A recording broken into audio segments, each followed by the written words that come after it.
Hello from Adelaide. That's right. We are not quite live from Adelaide. This is episode 3 of the, what are we calling it? SolarQuotes Vodcast? Yeah, I thought my name was going in the title. Wasn't it in my contract? The Ronald and Pony Show. That's right, exactly. Excellent. So, we're going to be talking about what we and Michael wrote on the blog this week. So let's kick it off. About a week ago, Michael wrote about ClearVue's solar glass approaching prime time. So this is a trial project. Yeah. But they've put glass in a shopping centre and it's allegedly generating solar electricity, which is pretty cool. Here's a picture. I find it very interesting. They've got big sheets of glass and it generates solar electricity not by the light going through the glass. They've got solar cells in the edges of the window frames. So light hits the glass, some of it gets transmitted to the edges of the windows, and the solar cells there generate electricity. Oh, that's pretty clever. I didn't realise it worked like that. Oh, well, it's very impressive. Okay, so that's how they don't have the solar cells in the clear bits. So what, 3 to 5% efficient? Yeah, that's 3 to 5% efficient. And also, cool. According to the picture, a lot of them are sideways and not directly facing the sun, but that still works. So you're going to get solar windows on your house, Ronald? No, because it'd be way too expensive for a house. Much better to put them on your roof. But who knows, in the future, it probably won't be worthwhile for your house, but for a skyscraper or a shopping centre with a huge glass facade, then yeah, it could be quite useful. That's pretty exciting. ClearVue solar glass. Moving on. This is one of your tour de forces, Ronald. 40% of Victoria's coal power out of action during heatwave, while solar soldiers on. Yep, there were 2 coal-powered units in Victoria not working during the worst heatwave ever. Well, in South Australia's case, it certainly was. On the 25th, they had rolling blackouts in Victoria, around 200,000 people affected, and in this time, coal was unreliable. It could not provide the power that people needed. So I saw some figures this morning. Over 40% of electricity used in Victoria was renewable on that day, and only 32% came from coal. So renewables played a pretty big part in powering the state. So how do you define reliable? Right, in this blog post? In this blog post, I defined reliable as, will the expected output be there when you need it? And with solar, yes, it's there. We can predict it. We're going to get very close. We can predict it more than a week out. And 3 days, it's very accurate. 24 hours, almost spot on. It's very predictable. We can't predict the output of one rooftop accurately if there's patchy cloud, because your roof could have more clouds drift over than other roofs.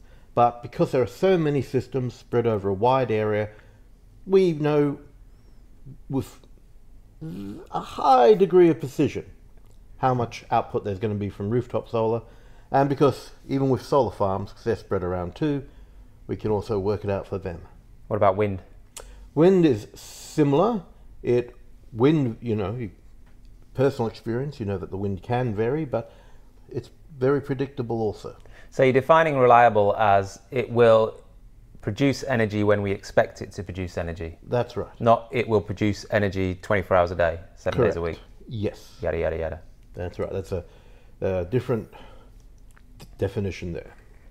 So in terms of coal-fired power stations, if you have a planned outage, yes, then they're still reliable. It's when the outages are unplanned that coal becomes unreliable. That's right. And they're having quite a lot of unplanned outages at the moment. Yes, because they're old, they're falling apart, they're unreliable. And interestingly enough, it's not just the old power stations which have proved to be unreliable. The 2007 Kogan Creek plant, which is the second newest coal power plant in Australia, it has lots of reliability issues too, breaking down unexpectedly. still not a good idea to build them.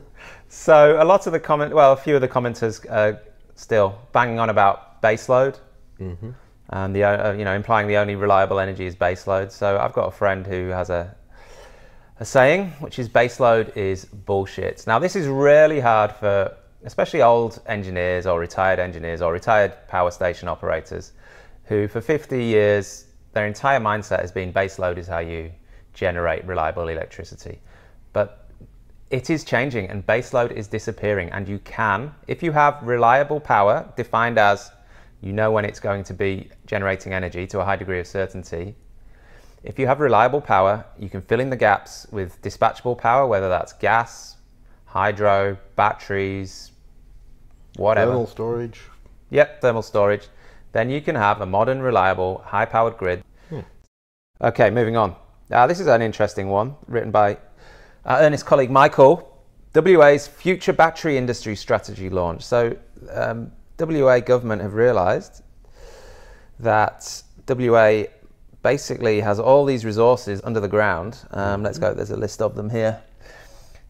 WA is the global leader in lithium production, with Chile being a close second. Fourth largest vanadium and manganese resources. Yep. Second largest reserves of cobalt in the world, and the largest nickel resource.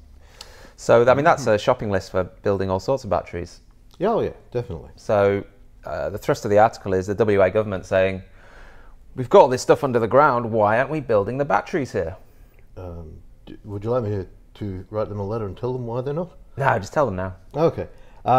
Because there are lots of people in countries like China who don't have any resources, so they're willing to ship them over there and make them there. So we'll be competing with all these other countries if we want to make the batteries here. Doesn't mean we can't make the batteries here. It just means it's going to be a tough job for the people who want to build a battery manufacturing place here to compete. But just because the materials are here, that's a tiny advantage. Tiny advantage. Lithium is so light. It's the lightest metal. And there are only grams of it per kilowatt hour of storage. So it's not as if we have any big advantage just because it's mined in this country. So you don't agree with a very simplistic logic that we have all the resources here to build the batteries, so we should be we're doing the dumb stuff, which is digging this stuff out the ground. We should be doing the high value add stuff, which is making it into Tesla Powerwalls. Or yeah, you can do that, but there's basically no advantage just because it's mined here. The transport costs are so low, it's almost irrelevant. So one of our big advantages is we have a lot of these, and it's under desert. So I don't think there's anything wrong with exploiting that advantage by mining it up and shipping it to guys that can manufacture the batteries. You know, maybe they have cheaper labor or better government incentives. I think that's fine. I don't think it's a disaster. No, it's comparative advantage, you know. The country which can produces the materials produces them, the country which can make them produces them. It's why I grew this beard, you know. I have the ability to grow the most ridiculous beard in Adelaide. It'd be a shame not to use it. It's pretty ridiculous. Thank you. It's a real pain in the ass for the microphone. That's why it's sticking out like that. We had to cripple the microphone to get it out of the beard. Otherwise I'd just have to change my name to Russell, because that's all you'd be hearing the entire vlogcast. I hope we've got the sound right on this one, Jono. We've had a few complaints the first two. We're learning about sound engineering. Slowly. Cool. So now we talked a lot about this last week, and I finally got around to publishing the blog post. Yep. I think I win the week's competition for the most comments, 51. Yes. Wow. You only got 38, mate, on yours. Well, you know, if I'd known there'd be a contest, I would have hired some people to ghostwrite them for me. Oops, we'll edit that bit out. How to power through a heat wave in comfort on 100% solar energy. So this is me talking through my experience on the hottest day Adelaide's ever had. 46.6 degrees. Yeah, it was hot. So, I mean, let's look at the solar analytics just quickly. This is my house with a battery with 6 kilowatts of solar. to cut to the chase, I basically got through 24 hours without touching the grid. It was all solar and Tesla Powerwall, so that was good. There was a really interesting comment on this where I was accused of being too kind to batteries. Ah, yeah. Yeah, you're way too soft on batteries. Oh, look, hands up. I think I was. So what was going through my mind when I wrote this bit? Hang on, let's find it. I basically wanted to say, so this house here is all solar, no batteries. And I just wanted to do a quick calculation of how much I would have saved if I'd had a battery and compare that to how much I did save with solar. And so what was going through my head was, I'll make the most optimistic assumptions to protect myself from the people saying you're being mean to batteries, and still show that the amount of savings from batteries is going to be very small compared to the savings from solar, which I think was about $12. So I saved $12 from solar, and when I first wrote the post, I worked out, I would have saved about an extra $3 with a battery. Someone pointed out that I basically assumed that the battery would be 100% charged midnight at the beginning. Yep. So we could discharge the whole battery in the morning and not use the grid before sunrise. Now that is pretty optimistic because, I mean, I used the battery to self-consume overnight before midnight. So I did change it. I said, so people can decide for themselves. I said, depending on whether it was 0% charged or 100% charged at midnight, it would save me between about $1 and $3. Compared to the solar, which no matter what happened with the battery, saved me $12. So solar will definitely save you money. Batteries, unlikely unless you get a big subsidy like in South Australia, and even then, maybe not. Yeah. So fill your roof. Fill your roof with solar. Yes, absolutely. Instead of buying batteries, that's the economically smart thing to do at the moment. Okay, let's go back. What's next? Well, how big are solar systems now? So yeah, this next blog post, which Michael wrote, and he writes every month. To the layman, this is the data in this post. You Australians say data, don't you? We don't use that word at all. You do?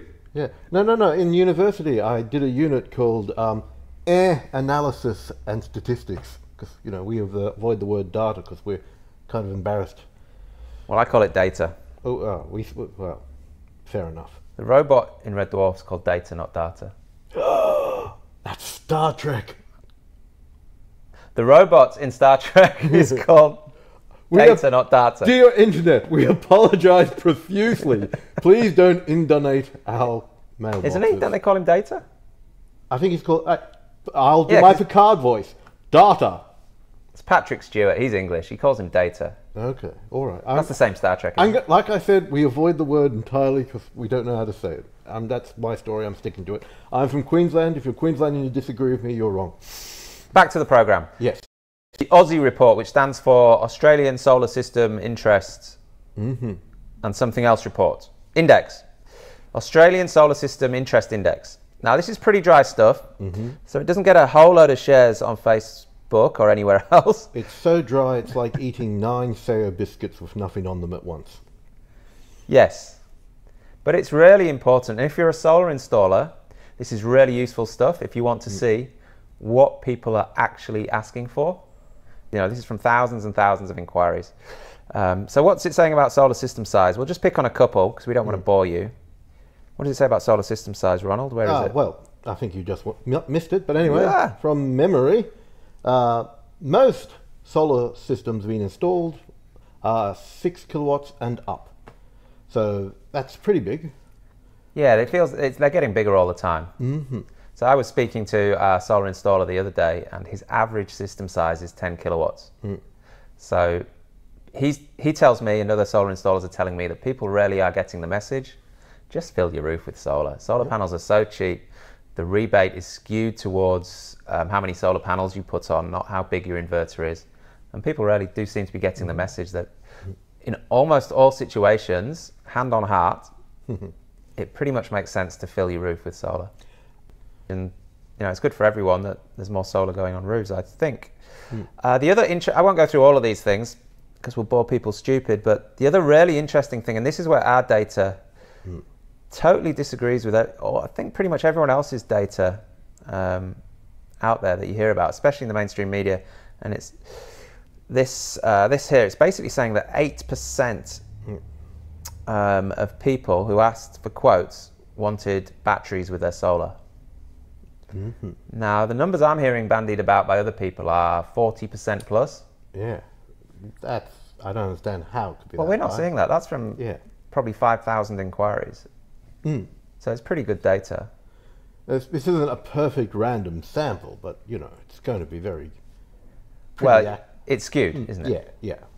Because people have read SolarQuotes advice on batteries, and they have got a good feel for the price of batteries. So that it's a more educated crowd. Yes, but you don't go from 8% over such a wide base to 40%, as some people are saying. So I don't know. Maybe they're stuffing people's flyers with, you know, buy batteries, and their 40% comes from people who call them up after reading that. Who knows? Yeah, it's interesting. I mean, at 8%, it's a niche. It's a real niche of the solar industry. So I would caution people against putting all their eggs in the battery basket yet. You don't want to be too early in this game. Yeah, and this isn't 8% of people are getting batteries installed. This is 8% are interested. Yes. A lot of people, when they find out the actual cost benefit of batteries and realize they're not likely to save money, they're not going to install them. Some do, because they like batteries, and that's fine. So we have a lot of clients that sell batteries, obviously, but we also have a lot of clients that don't sell batteries at all and refuse to sell batteries at the moment. So they're just offering solar, and they are going great guns, because that's what 92% of people are asking for. Yeah. Yeah, okay. So I think we'll leave that one there. Yeah, that's enough on that one. Oh, well, this one's pretty depressing. Yes, solar panel scammers, never a good thing. Solar panel scammers active in Perth southeast. So this is, I think it's door knockers, isn't it, if I remember rightly? Yes, I believe so. Do you want to say anything about this? Don't buy solar off door knockers. Don't buy solar off door knockers. I'm sure there are some honest door knockers out there. Maybe, but it's just too big a risk. 99% are going to rip you off. Please don't do it. If you're willing to do a lot of research to check out whether or not they're decent, okay, you can do that. But the easiest thing to do is, you're a door knocker? No, I'm not going to buy solar from you. Because, as you say, the vast majority, they're dodgy. They're either going to sell you an overpriced system, or a shoddily installed system, or in this case, they aren't installing anything at all. So these guys were just taking deposits and buggering off? I don't know. It seemed they were trying to get people's financial information. Yeah, so it's apparently not clear. Anyway, they're definitely dodgy. There's no honest... I honestly don't think it's worth the risk. If someone comes to your door saying they're selling solar, just just tell them to bugger off. Or just politely say, no thanks, I'm not interested. Yeah. It's just not worth the risk. No. Much the same for cold calling too, I'm afraid. Yeah, this is an interesting one. The CCD lists SSE solar inverters. Oh no, they were my favourite brand too. I've never heard of them. No, actually I've never heard of them. Never heard of that brand of solar inverter, so I'm not going to shed a tear, I'm afraid. The interesting thing here is that they failed passive anti-islanding test. So that's like a very laid-back sort of anti-islanding test. I'm not really into islands. Yeah. I'm quite anti-islands. No, it's... I looked it up, Ronald. Oh, good. Oh. AS 4777.2. Wow. Which is the Australian New Zealand standard, which is the grid connection of energy systems via inverters, part 2, inverter requirements. I don't think we can read the whole thing out, but... Oh, come on. No, not today. There's a lot of engineers watch. Next week. Just to the relevant paragraph. Appendix G, passive anti-islanding protection tests. So just for my education, because I didn't really know what I knew what anti-islanding was, but I didn't understand the prefix. Passive anti-islanding isn't actually checking that the inverter islands itself when the grid goes down. It's checking that the inverter reduces output and then finally trips if it gets too bad. If the voltage gets too high, the voltage gets too low, the frequency gets too high, or the frequency gets too low. Now, I don't know the details of what the Clean Energy Council found, but it sounds like this is usually they simply haven't set the right limits in the software, in the inverter, which is a pretty crappy error. Yeah, so it sounds like it failed that test, and the Clean Energy Council, good on them, kicked them off the list. Really, I'm really impressed with the Clean Energy Council kicking people off the list and going through and testing, you know, all this hardware. It's good. It's good. Carisbrook Solar Farm in Victoria. Yep, a 90 megawatt solar farm. 90? 90, yes. With single axis tracking, so it will follow the sun through the day. Now, a little bird told me that you got your megawatt hours and your gigawatt hours mixed up when you commented on this.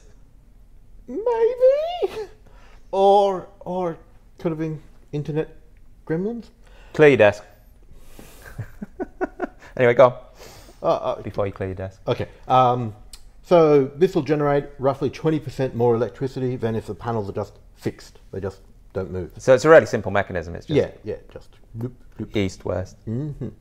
And most solar farms being built in Australia have single axis tracking. Because while it adds to the cost, it produces more power early in the day and late in the afternoon, and the wholesale price of electricity is on average higher then.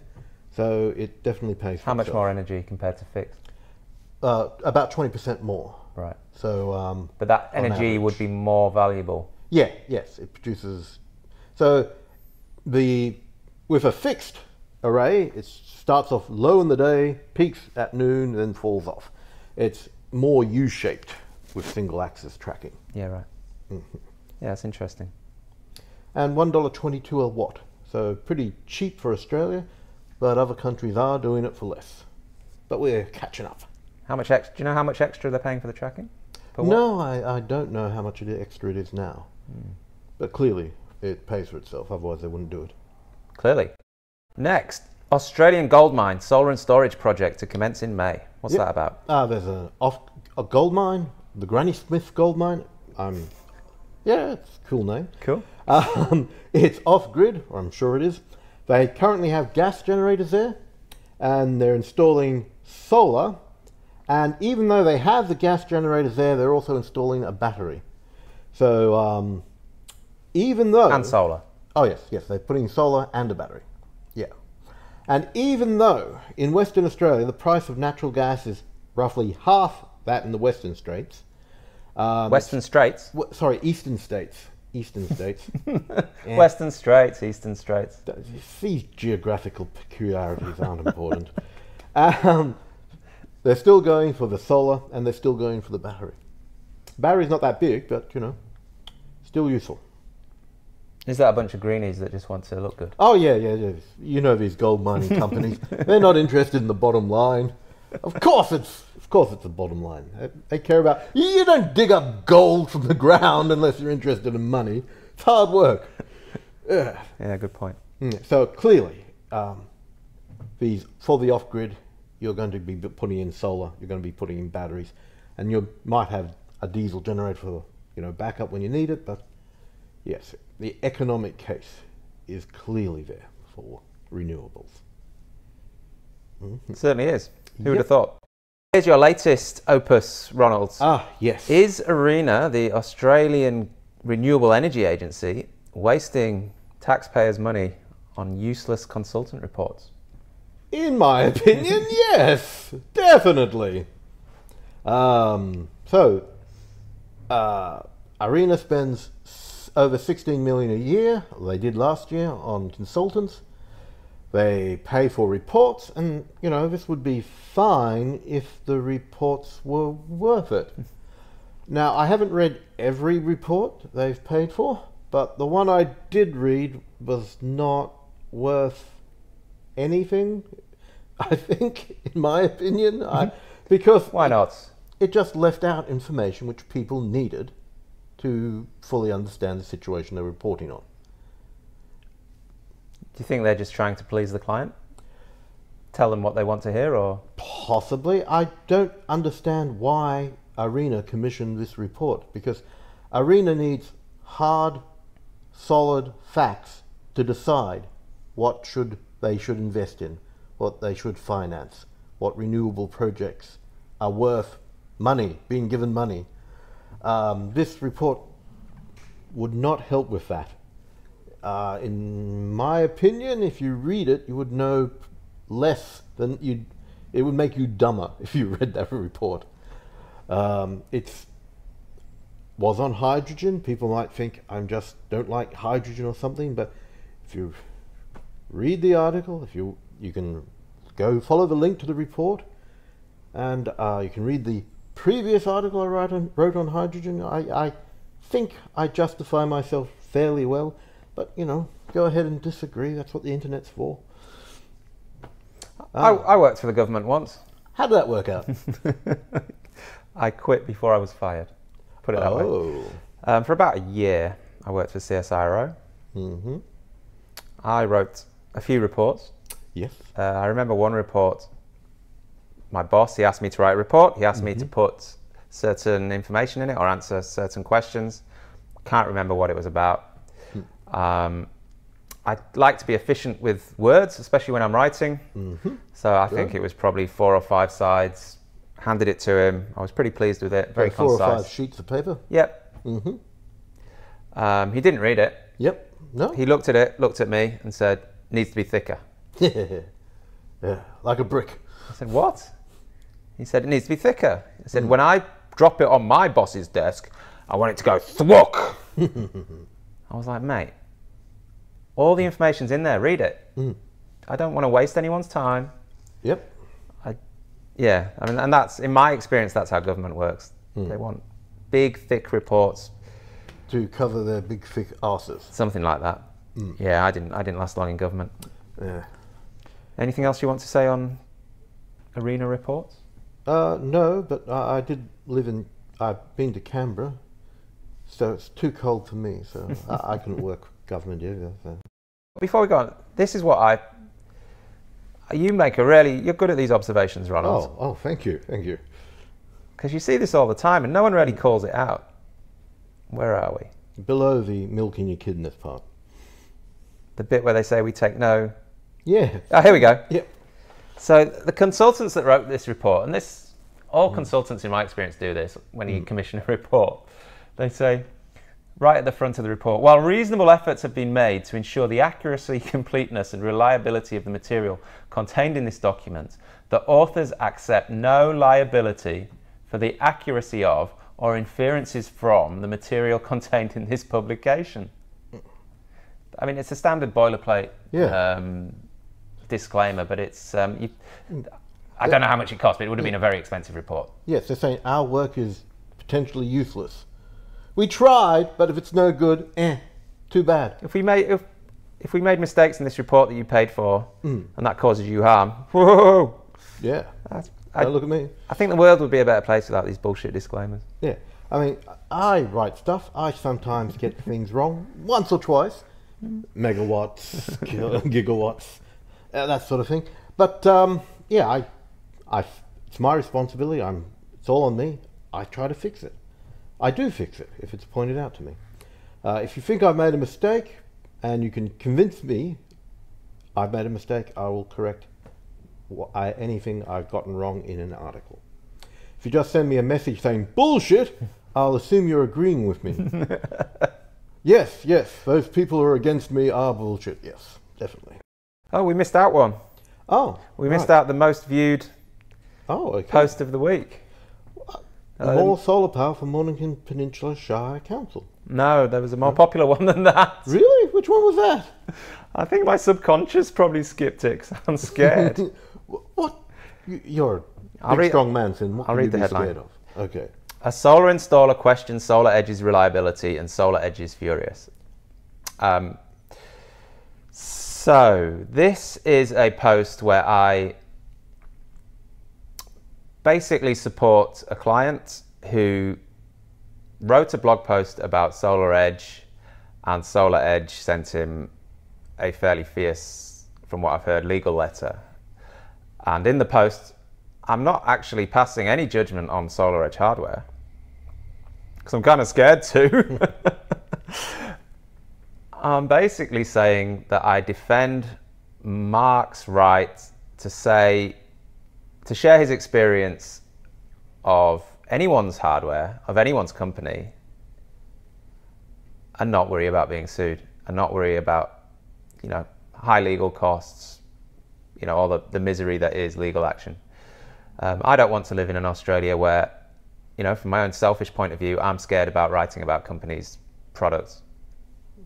I think that's not a nice industry to work in. I don't think that's a nice place to be. And that's all this post is about. I've had some phone calls from people. Let me say that I know we have clients on SolarQuotes that have issues with SolarEdge, but we have probably just as many, I haven't counted the numbers, clients who are enamored with SolarEdge, who really like the hardware, and tell me that they don't have any issues with their reliability. So I don't know what the true situation is. Mark shared a very detailed blog that's very useful about his particular situation.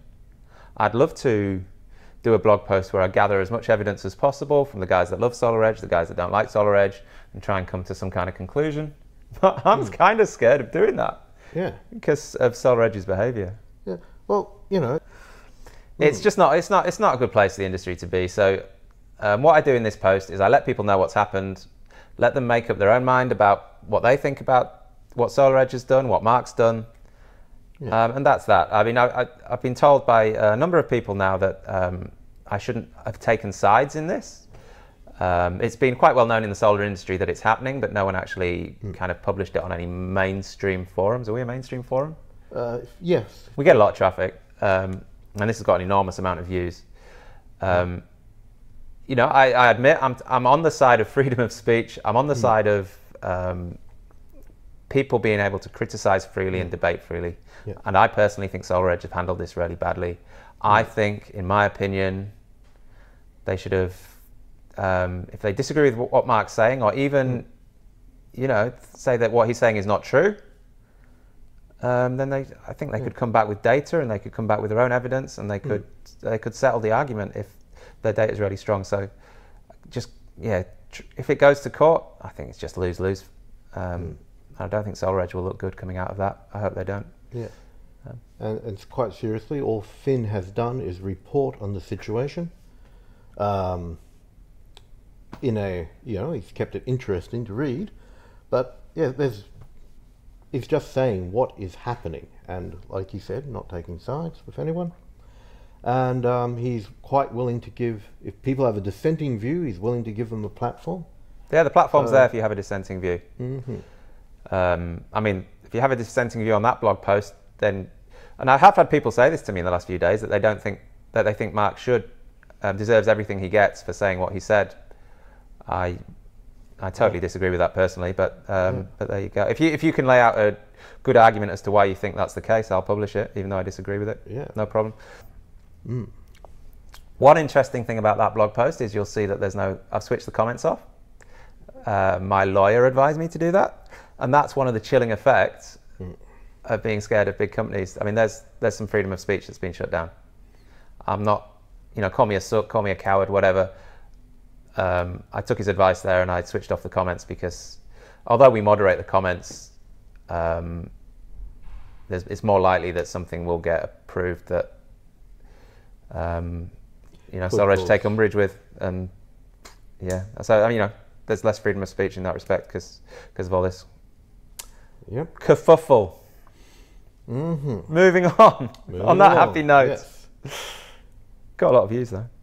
Still is. Yeah. Getting a lot of views. It's a very popular one, that one. How was your vodcast? My vodcast was pretty cool. I think I didn't rustle up the thing with my beard, so people will probably hear me this time. Let us know what the sound was like, because we're learning.